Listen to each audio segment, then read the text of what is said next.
न्यूझीलंडला 96 धावांनी 90 भारतानं सलग दुसऱ्यांदा टी20 वर्ल्ड कप जिंकला। 3 वेळा टी20 वर्ल्ड कप जिंकणारा भारत पहिलाच संघ।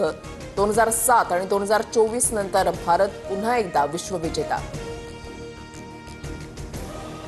भारताच्या 256 धावांच्या टार्गेट समोर न्यूझीलंड 159 धावांवर कारत। बुमराच्या 4 तर अक्षर पटेलच्या 3 विकेट। फलंदाजीमध्ये सॅमसनच्या 89 धावा, अभिषेक शर्मा, ईशान किशनची अर्धशतकं।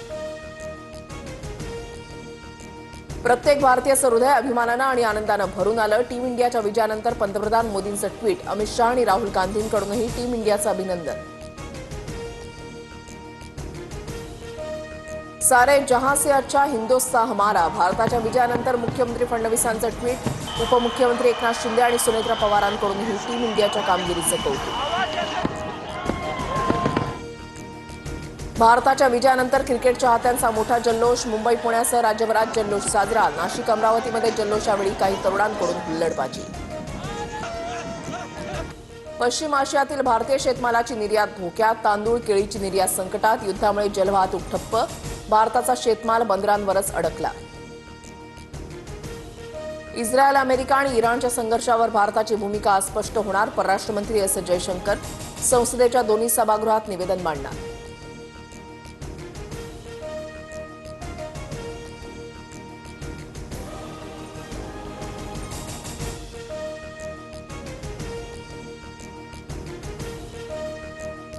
आखाती देशातील युद्धामुळे भारतात पेट्रोल डिझेलचे दर वाढणार नाहीत। देशामध्ये 8 आठवड्यांचा इंधनसाठा। पेट्रोल पंपांवर गर्दी करू नका, केंद्र सरकारचं नागरिकांना आवाहन।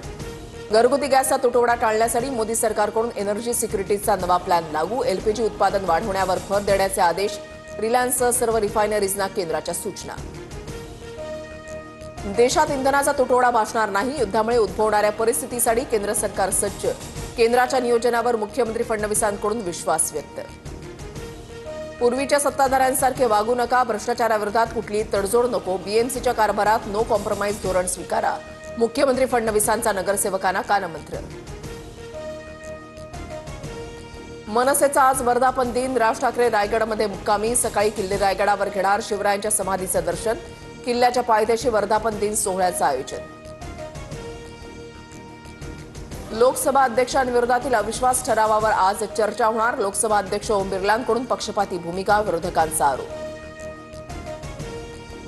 नागपूरच्या एसबीएल कंपनी स्फोटातील मृतांचा आकडा 22 वर। ऑरेंज सिटी रुग्णालयामध्ये उपचारादरम्यान एका महिलेचा मृत्यू।